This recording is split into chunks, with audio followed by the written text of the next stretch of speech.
আমার প্রিয় ছাত্রছাত্রীদের জন্য আজ আমি নিয়ে এসেছি স্বামী বিবেকানন্দের লেখা বাঙ্গালা ভাষা প্রবন্ধের কিছু সাজেস্টিভ প্রশ্ন উত্তর নিয়ে। 1 নম্বরের প্রশ্ন উত্তর, যা তোমাদের পরীক্ষায় কাজে আসবে।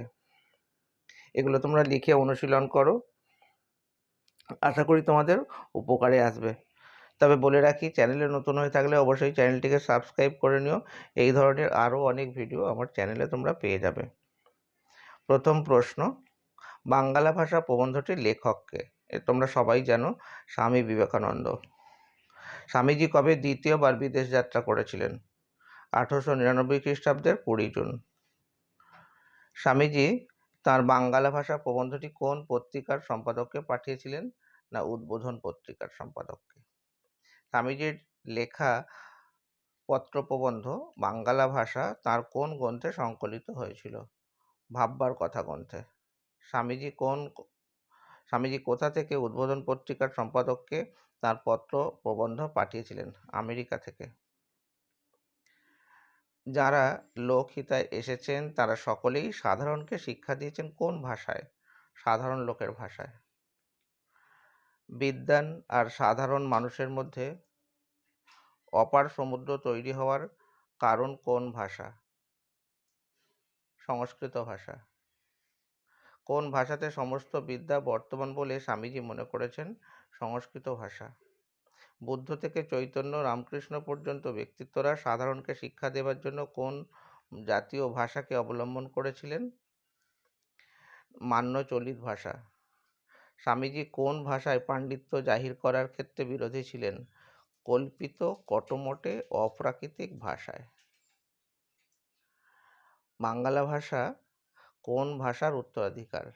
অবশ্যই সংস্কৃতের। পরের প্রশ্ন, স্বামী বিবেকানন্দ ভাষাকে কিসের মতো করার কথা বলেছেন? না সাফ ইস্পাতের মতো। পরের প্রশ্ন, বাঙ্গালা ভাষা কোন ভাষার গদাই লস্করি চাল বলে স্বামীজি মনে করেছেন? সেটা হবে সংস্কৃত ভাষার। উন্নতির প্রধান উপায় লক্ষণ কি? ভাষা। গদাই লস্করি চাল কথাটির অর্থ কি? না ধীর গতির চলন। পরের প্রশ্ন, স্বামীজির মতে কোন ভাষায় পাণ্ডিত্য প্রদর্শন ও শিল্প নৈপুণ্য প্রকাশ করা যায়? চলিত ভাষায়। চলিত ভাষায় কি আর শিল্প নৈপুণ্য হয় না? চলিত ভাষা বলতে কি বোঝায়? মানুষের মুখে প্রচলিত দৈনন্দিন ভাষা। লেখক কোন ভঙ্গিতে চলিত ভাষার ব্যবহারের কথা বলেছেন? যেভাবে আমরা ক্রোধ, দুঃখ, ভালোবাসা জানাই। পরের প্রশ্ন, আমাদের ভাষা কিভাবে অস্বাভাবিক হয়ে যাচ্ছে সংস্কৃতের গদাই লস্করি চাল অনুকরণ করে? তোমাদের বলে রাখি, এই উত্তর পিডিএফ আকারে পেতে চাইলে ডেসক্রিপশানে নম্বর দেওয়া আছে, তোমরা যোগাযোগ করতে পারো হোয়াটসঅ্যাপ।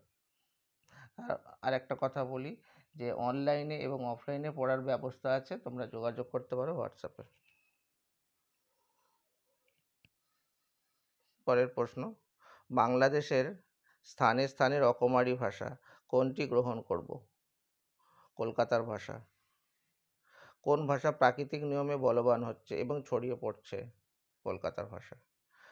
কোথাকার হাওয়া খেলেই দেখা যায় সেই ভাষাতেই লোকে কথা কয়? কলকাতার। রেল ও যাতায়াত ব্যবস্থার সুবিধা হলে কি ঘটবে? পূর্ব পশ্চিমের ভেদ উঠে যাবে। যাতায়াত ব্যবস্থার উন্নতি হলে ও পূর্ব পশ্চিমের ভেদ উঠে গেলে কলকাতার ভাষা বিস্তার লাভ করবে। ওটা হবে চট্টগ্রাম থেকে বৈদ্যনাথ পর্যন্ত। বুদ্ধিমানরা তখন কলকাতার ভাষাকে ভিত্তিস্বরূপ গ্রহণ করবে যখন কলকাতার ভাষা সারা বাংলার ভাষা হবে এবং বইয়ের ভাষা ও কথা কওয়ার ভাষা এক হবে। পরের প্রশ্ন, প্রাবন্ধিকের ভাবনায় গ্রাম্য ঈর্ষাটিকে ভাসান দিতে হবে কোথায়? না জলে। প্রাবন্ধিকের ভাবনায় কলকাতার ভাষাকে ভিত্তিস্বরূপ গ্রহণ করলে কি জলে ভাসান দিতে হবে? না গ্রাম্য ঈর্ষা।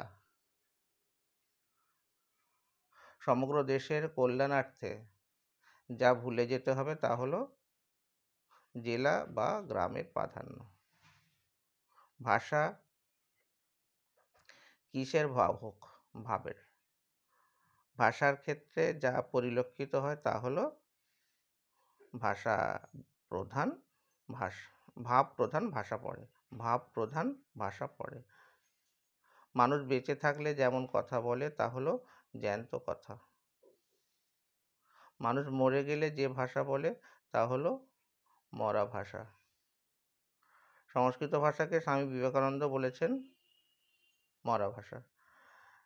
মীমাংসা ভাষ্য এর প্রণেতা কে? সবরস্বামী। মহাভাষ্য কার লেখা? পতঞ্জলি। পেঁচাওয়া বিশেষণ, বাহাদুর সমাস,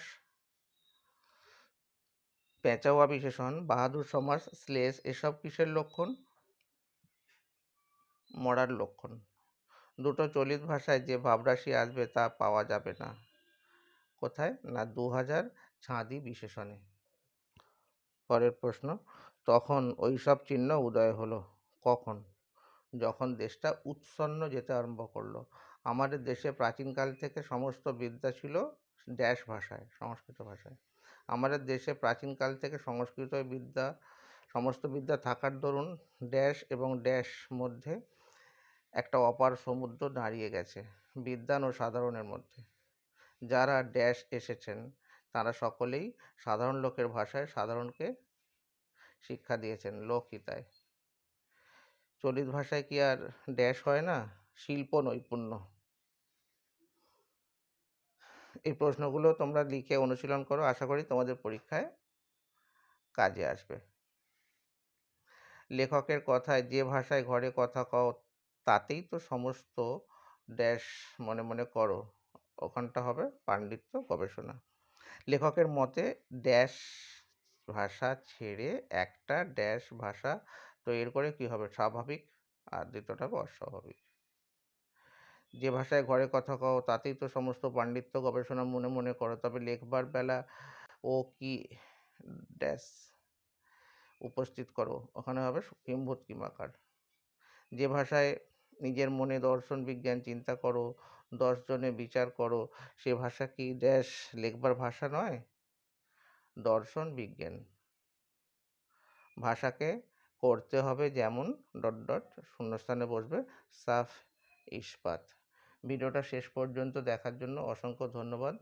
কেমন লাগলো কমেন্টে জানিও, আর ভালো লাগলে অবশ্যই বন্ধুদের মাঝে শেয়ার করে দিও।